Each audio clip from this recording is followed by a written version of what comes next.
Bom, fala aí, galera. Meu nome é Thiago Santos, já me conhece. Tá careca de olhar pra minha cara aí, já tá até de saco cheio. Vamos começar a falar agora um pouco de sentença, que é o ato que põe fim ao processo dado por juiz, uma sentença que pode ser condenatória ou absolutória. E essa absolutória pode ser absolutória própria ou imprópria. Fácil, letra de lei também. A gente não vai perder muito tempo aqui durante as questões. Eu vou te explicando. E vamos para a primeira, vamos, né? Para não perder muito tempo. A primeira diz assim: considera as afirmativas abaixo a respeito, quase que vai de novo, a respeito da sentença. 1. Ao proferir a sentença, o juiz poderá dar ao fato definição jurídica diversa da que constar da queixa ou da denúncia, ainda que, em consequência, tenha que aplicar pena mais grave. Isso está certo ou está errado? Está certo. Isso é um instituto da emendatio libelli. Lembrando que isso está lá no artigo 383 do CPP. Só coloca uma coisa na sua cabeça, cara. O aluno ele tem um péssimo hábito de achar que o juiz não pode praticar essa conduta aí. Pode sim, o réu se defende de fatos, cara. Se o juiz condenar o camarada por um fato ao qual ele se defendeu de maneira plena, não há ilegalidade nenhuma. Por exemplo, vamos supor que o Ministério Público narrou o fato de roubo na denúncia. Ele narrou roubo. Só que no final ele pediu a condenação por furto. Então olha o que aconteceu. Narrou o roubo, no final da denúncia ele pediu a condenação pelo crime de furto. Você está careca de saber que o roubo é mais grave que o furto.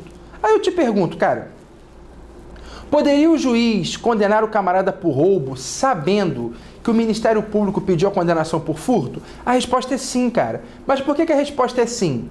Porque o réu não se defende de artigos, o réu se defende de fatos. E o fato narrado é o roubo. Ora, o juiz pode condenar, ainda que tenha que aplicar a pena mais grave. Então a primeira, ela está correta.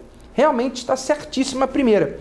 Vamos para a segunda, que diz assim: nos crimes de ação pública, o juiz poderá proferir sentença condenatória, ainda que o MP tenha opinado pela absolvição. Certo ou errado? Também está certo. Mas como é que eu sei que está certo? Eu sei que está certo pelo seguinte: você vai no 385, 386, tá, parece que é 385. Você vai no 385 do CPP, você vê que o legislador permite essa possibilidade. Ou seja, o juiz ele pode condenar mesmo que o MP tenha pedido absolvição. Agora, ouve o que eu vou te falar. Isso no crime de ação penal pública. Porque se o crime for de ação penal privada, o pedido de absolvição do querelante equivale à perempção, pois ele não pediu a condenação do réu. Então, presta atenção. Uma das hipóteses de perempção previstas no CPP é o não pedido de condenação nas alegações finais do querelante. Ora, se o querelante está pedindo para absolver, é porque ele não pediu para condenar. E se ele não pediu para condenar, eu tenho o quê? Eu tenho a perempção. E se eu tenho a perempção, eu tenho extinta o quê? A punibilidade. Então, se o crime fosse de ação penal privada, o juiz seria obrigado a absolver, tá bom? Já aqui no crime de ação penal pública, o juiz pode condenar mesmo que o MP tenha requerido a absolvição. Então a primeira e a segunda, vai me ajudando aí, primeira e segunda estão corretas.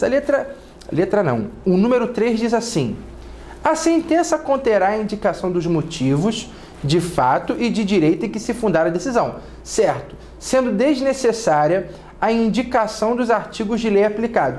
O erro tá aqui, ó. Deixa eu botar minha canetinha para funcionar. Foi. O erro tá aqui, ó, em falar que é desnecessário a indicação dos artigos. Mentira. Ué, professor, mas você acabou de falar agora que o réu não se defende de artigo. Eu falei que o réu não se defende de artigos que estão na denúncia. Agora, o juiz tem que mencionar o dispositivo de lei ao qual ele se baseou, até porque a sentença tem que ser fundamentada, né, meu filho? Não existe decisão judicial sem fundamento. Embora o réu se defenda de fatos, o juiz na sentença tem que colocar o dispositivo de lei, porque senão passa a ser uma sentença sem fundamento, e sentença sem fundamento, você sabe, é sentença nula, tá bom? A número 4 diz assim: a sentença condenatória deverá sempre ser publicada na íntegra, por expressa disposição legal. Mentira! A sentença condenatória não precisa ser sempre publicada na íntegra, tá bom? Ela pode ser publicada parcialmente. Logo, se a 3 e a 4 estão erradas, a 1 e a 2 estavam certas, não é isso? Deixa eu voltar. Isso. Logo, se a 3 e a 4 estão erradas, apenas 1 e 2 estão corretas, alternativa A da primeira, tá bom? Vamos para a segunda aí. Vamos ver o que a número 2 fala. Ainda tinha D e letra E, né? Mas a gente já viu que só poderia ser letra A. Vamos para a segunda. A segunda diz assim: no que diz respeito à sentença, é correto afirmar que a. Transitada em julgada a decisão absolutória, poderá o Ministério Público propor outra ação penal contra o mesmo réu, pelo mesmo fato, se houver provas novas. Não. Se ele foi absolvido, a sentença absolutória faz coisa julgada material. Eu não posso ter o que a gente chama de reformatio impégios. Se o juiz absolveu, se o juiz deu uma sentença absolutória, não pode o Ministério Público propor nova ação pelo mesmo fato, caso surjam novas provas. Aliás, é proibido reformatio impégios, é proibido bis in idem, ninguém pode ser punido 2 vezes pelo mesmo fato. Então, absolveu. Ah, mas o Estado avaliou mal a prova. Isso é problema do Estado. O réu não tem nada a ver com isso. O réu não contribuiu para a má avaliação, o réu não produziu prova ilícita, o réu não tem nada a ver com a ineficiência estatal. Absolveu o cara, o Ministério Público não pode propor novamente outra ação, caso surjam provas novas. A B diz assim: não será proferida sentença condenatória caso o MP tenha opinado pela absolvição. Acabamos de ver numa questão anterior que isso é mentira. A letra C diz assim: poderá ser decretada a improcedência da ação penal em outras hipóteses, além daquelas previstas no artigo 386 do Código de Processo Penal.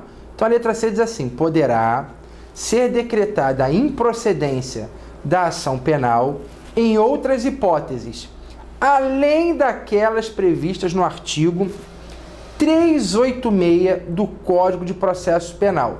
Isso aí, meu camarada, está errado, porque as hipóteses de improcedência só estão realmente no 386, porque as outras hipóteses são hipóteses de rejeição da denúncia e não de improcedência do pedido ao final do processo. Não confunda uma coisa com a outra.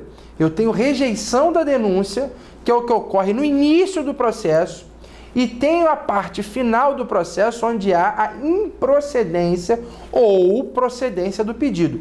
E a improcedência do pedido, as hipóteses, estão justamente no artigo 386 do CPP. Tá bom? Logo, essa história aí de que outras hipóteses, isso é conversa fiada. Tá bom? A letra D diz assim, que a sentença deve conter o relatório, certo, a motivação, certo, o dispositivo, certo, e a parte autenticativa, que é a assinatura, tá certíssimo. Certíssimo. Eu só vou ver por que a letra E está errada. A letra E diz assim: proferida a sentença condenatória, torna-se certa a obrigação de satisfazer o dano ex delicto. Bom, o erro da questão é dizer que torna certa a obrigação, porque, na verdade, a sentença condenatória não torna certa a obrigação. Na verdade, ela estipula um valor mínimo para a condenação. E esse valor mínimo pode ser discutido no juízo cível. Então, na verdade, a obrigação não se torna certa, né? Você pode ou não concordar com ela, mas ela não é completamente certa. Ou seja, eu não estou aqui perquirindo se o camarada tem que indenizar ou não. O que ele vai indenizar, ele vai. Ponto. A questão não é essa. O que a gente está analisando aqui é: essa obrigação se tornou certa? Se tornou líquida? É aquele valor que está ali na sentença? Não. Aquele valor não é certo. Eu posso discuti-lo no juízo cível. Tranquilo? Beleza? Está lá no artigo 66, 68 do CPP. Se der uma procurada ali, você encontra, beleza? Vamos para a terceira. A terceira diz assim: o réu foi denunciado como incurso nas penas do artigo 155 caput do Código Penal. Porém, a prova colhida na fase de instrução demonstra que ele não subtraiu a coisa alheia, mas sim apropriou-se de coisa de que tinha posse. Então não é furto, é apropriação indébita. Nesse caso, o que o juiz tem que fazer? Letra A: condenar o réu às penas do artigo 168 do Código Penal, sem necessidade de aditamento à inicial, já que os crimes são igualmente apenados. Então, continuando. A letra B diz assim... Peraí, deixa eu voltar a letra A. A letra A está errada, né? Eu nem falei aqui se está certo ou estava errado. Olha aí, minha cabeça já está começando já a querer falhar. Estou ficando velho. A letra A diz assim, então, condenar o réu às penas do artigo 68. Mentira! Ele não pode condenar o réu nessa hipótese pelo seguinte. Houve agora uma alteração do fato. Quando você olha para a questão diz assim, o réu foi denunciado como incurso nas penas do artigo 155 do Código Penal. Porém, a prova colhida na fase demonstra que ele não subtravou, mas sim apropriou-se de coisa de que tinha posse. O que acontece agora, nessa questão que a gente está vendo, é que o fato ele é alterado. Quando o fato é alterado, eu não estou dizendo agora que o artigo é diferente do fato. Como eu dei no primeiro exemplo, onde eu falei que o MP narrou roubo e pediu condenação por furto. O que está acontecendo nessa questão aqui agora é que o fato narrado foi furto. Só que durante a instrução criminal se descobre que é apropriação indébita. Olha a diferença agora. O juiz não está simplesmente adequando fatos a artigos, não. Ele está alterando o que está contido no fato. Ora, se ele está alterando o que está contido no fato, eu tenho que obrigatoriamente chamar o Ministério Público para que o Ministério Público possa aditar a denúncia. Ora, logo se eu tenho que chamar o Ministério Público, eu não posso ter letra A. Ele não pode condenar o réu. Ele não pode condenar o réu porque aqui eu estou alterando o fato. A hipótese onde altera o fato, nós chamamos de mutatio libelli. E onde está mutatio libelli? Na minha cabeça? Não. A mutatio libelli está no artigo 384 do CPP. Cuidado para não confundir. O 383 fala de emendácio. O que é emendácio? Eu narro um fato e peço condenação por outro. Se o réu se defendeu desse fato, o juiz pode condená-lo até por outro com pena mais grave. Por que isso pode acontecer? Isso pode acontecer porque o fato narrado foi o fato que ele se defendeu. Narrou roubo, pediu condenação por furto. Posso condenar por roubo? Posso, porque o fato narrado foi roubo. A questão que a gente está vendo aqui agora. Narrou furto, descobriu que, na verdade, o fato era apropriação indébita. Eu posso condenar por apropriação indébita? Não, porque o fato agora é o quê? Diferente. Eu alterei, eu modifiquei o fato, percebeu? O fato foi alterado, mudou a essência do fato. Eu não mudei simplesmente um artigo, eu mudei o fato e o réu se defende de fatos. Logo, a primeira está errada, aqui é a mutatio libelli. A letra B diz assim, julgar o processo atribuindo ao fato definição jurídica diversa, ainda que tenha que aplicar a pena mais grave. A letra B estaria correta se nós estivéssemos diante de qual instituto? Da emendácio. Mas eu não estou diante da emendácio, porque o fato ele foi alterado. Se o fato foi alterado, não é emendácio, passou a ser o quê? Mutácio. Então não pode ser letra B. A letra C diz assim, determinar a abertura de vista dos autos ao Ministério Público para proceder... Isso aqui é exatamente isso aqui que eu falei. Gabarito, letra C. Vamos só ver se as outras realmente estão erradas. A letra D diz assim, anular o processo. Que isso, cara? Não vou nem continuar lendo. Isso é um absurdo. Se tu marca um negócio desse na tua prova, no dia seguinte procura a igreja que você tá muito mal, cara. Pelo amor de Deus. A letra D tá absurda, cara. Pelo nome de Jesus, não vou nem terminar de ler. Quer anular processo? Ou é emendácio ou é mutácio. Emendácio não mudou o fato, mas mudou o artigo. Posso condenar por pena de crime mais grave? Posso. Mutácio, mudei o fato. O nome já diz, ó, mutácio. Mudei o fato. Se mudei o fato, posso sair por aí condenando os outros? Não. Tem que chamar quem? Ministério Público. Tranquilo? E a letra E diz assim, condenar o réu às penas do furto, posto que não pode obrigar o Ministério Público a dar nova definição. Realmente, ele não pode obrigar o Ministério Público, isso é verdade. Aliás, a legislação diz que, havendo divergência entre juiz e promotor na mutácio, quem resolve é o Procurador-Geral, e eu já falei aqui, em alguma aula, não me lembro qual, que havendo divergência entre promotor e juiz, quem resolve essa pendenga é o Procurador-Geral. Então, realmente, ele não pode obrigar. Essa segunda parte da letra E é verdade. O erro está na primeira, dizendo que tem que condenar o cara por furto. Para e pensa, cara. Se o cara praticou apropriação indébita, eu vou condenar por furto? Pô, não seja retardado. É a mesma coisa que o camarada praticar estupro, eu vou condenar ele pelo homicídio? Que isso, cara? Não tem o menor sentido. Ah, quer dizer, então o cara estuprou, vou condenar ele por crime, contra o crime de lavagem de dinheiro. O que tem a ver estupro com lavagem de dinheiro? Se o cara praticou apropriação indébita, eu não posso condená-lo por furto. Mentira, tá errado isso daqui também, tá bom? Então resolvemos aí a 3, vamos para 4. Aleluia. A 4 diz assim: admitido,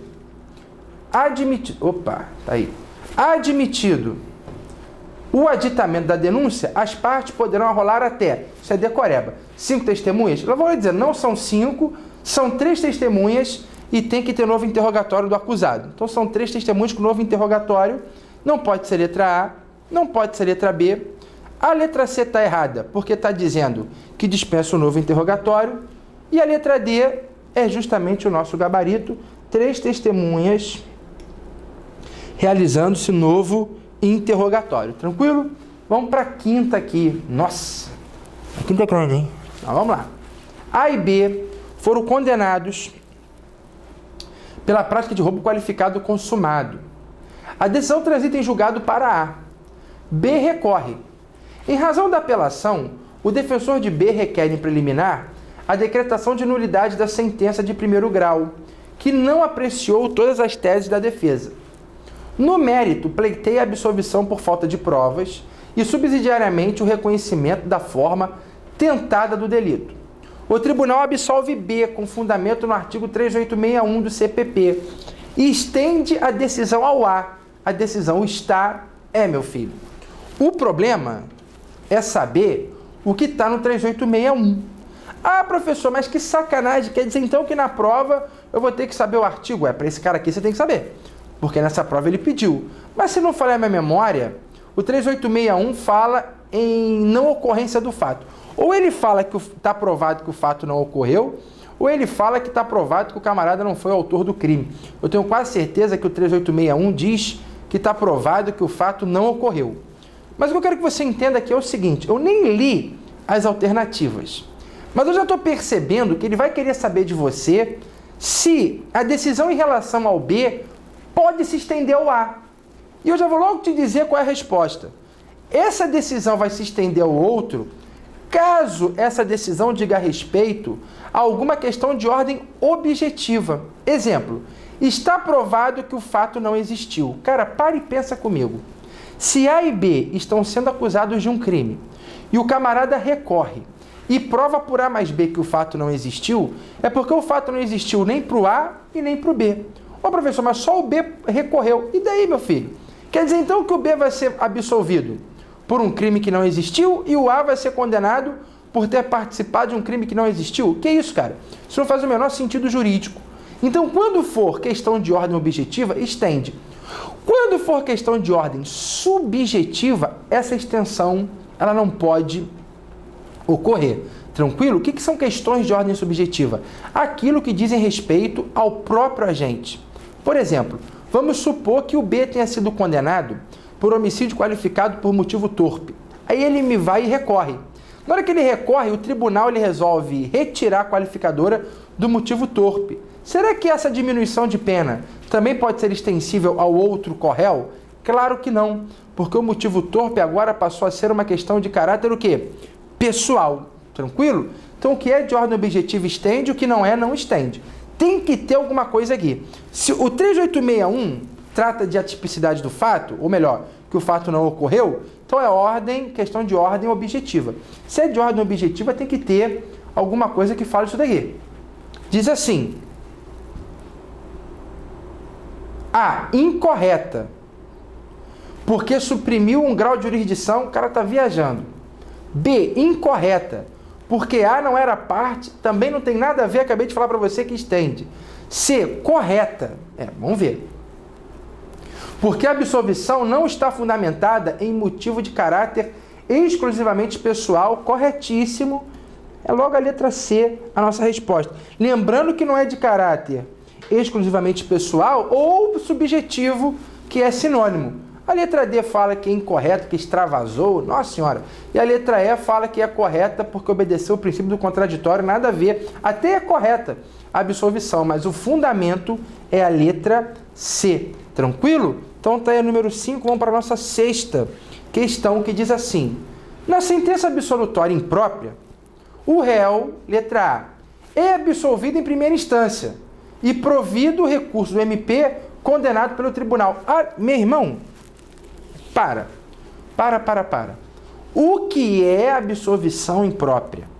Pensa no doente mental, vou usar ele como exemplo. Ah, professor, me identifiquei com o exemplo. Tudo bem, guarda para você. Mas pensa no doente mental. Imagina a seguinte hipótese. O camarada doente mental praticou um crime. Tu acha que o juiz pode botar esse cara na rua? O juiz olhou pro cara, viu que o camarada estava comendo cocô e rasgando dinheiro. O juiz viu que o cara era doido. Tu acha que o juiz vai virar para esse cara e falar assim, meu filho, vai pra rua ser feliz? Não. A gente sabe que o inimputável ele não recebe pena por parte do direito penal. Mas só que tem gente que precisa de um tratamento diferenciado. Olha esse cara, olha o doente mental. Se o juiz botar ele na rua, é perigoso para ele, doente mental, e também é perigoso para a sociedade. Ou seja, colocar esse cara na rua é um risco. Agora, prender esse cara, colocar ele em cárcere, também é outro risco. Porque se eu coloco ele preso, eu estou levando perigo tanto para os próprios presidiários que já estão lá, e perigo também para a integridade física de quem? Do próprio doente mental. Então você está vendo que esse cara está no meio termo. Eu nem posso soltar e nem posso prender. Mas o que eu vou fazer então? Eu vou internar esse cara. Eu vou aplicar a ele uma coisa chamada medida de segurança. Quando o juiz aplicar ao réu medida de segurança, a gente vai dizer que houve uma absolvição imprópria. Imprópria porque eu nem absolvo por completo e nem aplico a pena do cárcere. Ele fica no meio termo. Ele sofre uma medida de segurança. Por que é medida de segurança? Porque é seguro para ele e para a sociedade. Por isso que o nome é medida de segurança. Alguma alternativa aqui tem que ter essa opção, porque senão eu estou falando muito besteira. Então vamos ver o que está escrito aí. Ó. A letra A diz que é absolvido em primeira instância, não tem nada a ver com sentença absolutória. É absolvido em virtude de excludente da ilicitude, não tem nada a ver também com absolvição imprópria. Obtém o perdão judicial, nada a ver, é absolvido, mas recebe medida de segurança. É letra D, cara. Exatamente da forma como eu falei, número 6, letra D, letra E, condenado. Que isso, irmão? Mas depois, prescrição, nossa. Vou para o número 7 aqui, cara, para não perder nem muito tempo. Número 7 diz assim, segundo estabelece o Código de Processo Penal, letra A, a intimação da sentença, se o réu estiver preso, será feita a ele pessoalmente, ou ao seu defensor, por ele constituído. Tem um erro nessa porcaria. Aliás, a gente vai ver isso quando a gente for dar a citação. Mas ele diz assim, ó, a intimação da sentença, se o réu estiver preso, será feita a ele pessoalmente. Até aí está certo. Só que ou ao defensor por ele constituído, não. Tá bom? O defensor desse cara não precisa ser citado, ou melhor, intimado pessoalmente. O erro está aqui no defensor. A letra B diz assim, o juiz, nos casos de ação penal de iniciativa pública, não poderá proferir sentença condenatória caso o MP, a gente já viu essa aqui, só viu que isso repete, né, cara? Caso o MP tenha opinado pela absolvição. Errado, a gente viu que ele pode sim condenar, ainda que o MP tenha pedido a absolvição.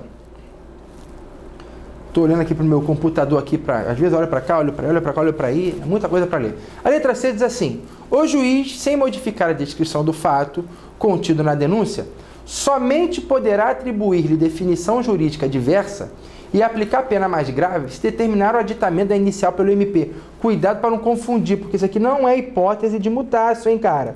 Isso é hipótese de emendácio. E se é emendácio, tem que ouvir o MP? Não. Ele pode condenar por pena mais grave, hein, cara? Cuidado. 383 aí do CPP.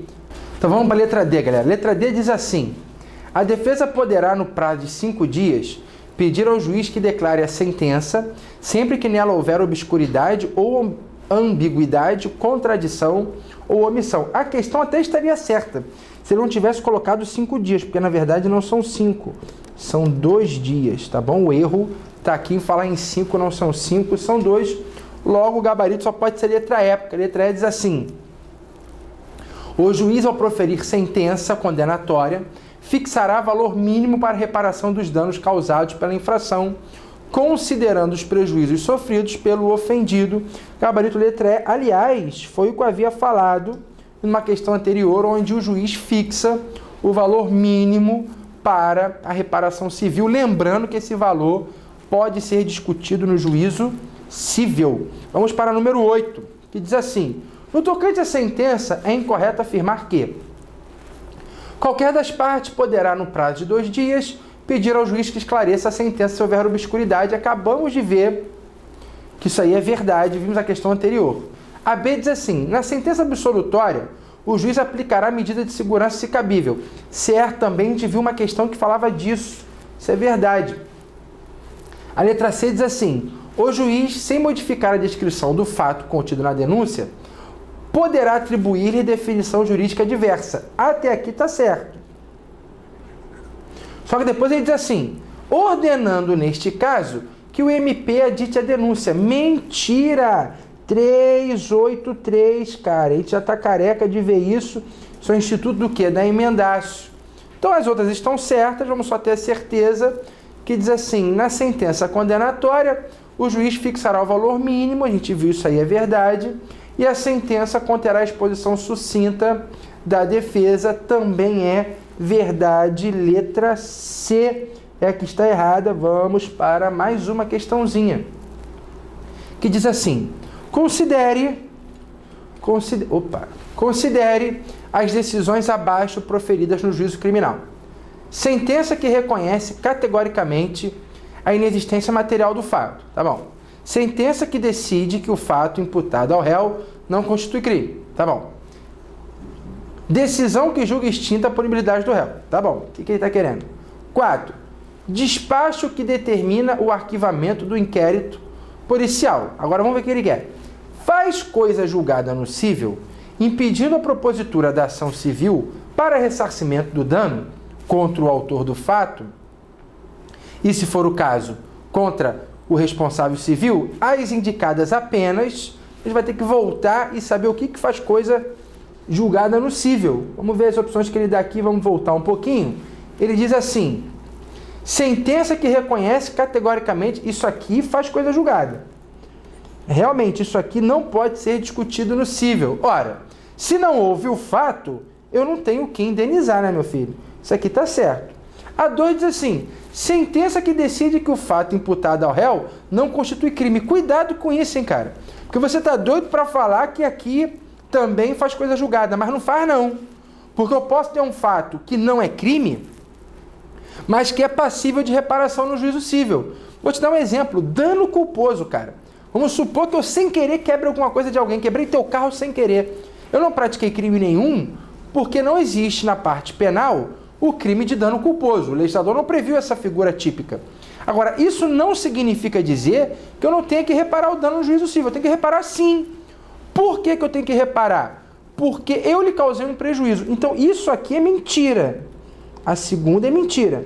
A terceira diz assim: decisão que julga extinta a punibilidade do réu. Também é mentira, porque eu posso ter extinta a minha punibilidade, por exemplo, pela prescrição, mas isso não significa dizer que eu não tenha que reparar o dano. Isso também é mentira, não faz coisa julgada lá. E a número 4 diz: despacho que determina. Que isso aqui mesmo é que não faz coisa julgada. Então só faz coisa julgada a primeira, né?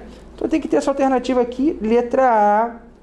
É logo a letra A, a primeira. Vamos para mais uma questãozinha, e tá muito fácil essa história toda, hein, cara? Essa diz assim: no que diz respeito à sentença, eu gosto de questão assim, do incorreto. É incorreto afirmar que, letra A, nos crimes de ação pública, o juiz poderá proferir sentença condenatória, ainda que o MP tenha opinado pela absolvição. A gente viu que está certo. Já fizemos outras questões dessa. O juiz, sem modificar a descrição do fato contida na denúncia, você está vendo que ele repete, cara, as coisas, toda hora a mesma historinha. E o aluno vai lá e erra, eu fico impressionado. O cara pergunta 2, 3, 4 vezes a mesma coisa, o aluno erra 2, 3, 4 vezes a mesma coisa. Então, vamos lá. O juiz, sem modificar a descrição do fato contida na denúncia ou queixa, poderá atribuir-lhe definição jurídica diversa. Tá certo. Ainda que, em consequência, tenha que aplicar pena mais grave. Tá certo. A gente viu que isso aí é o instituto do quê? Da emendácio. Letra C. O juiz, ao proferir sentença condenatória, fixará valor máximo para reparação dos danos causados pela infração, considerados os prejuízos sofridos pelo ofendido. A letra C está errada porque não é valor máximo, cara. Eu já te falei, é valor mínimo. Pelo amor de Deus. As outras estão muito certas. Não preciso nem repetir porque são hipóteses que nós já vimos.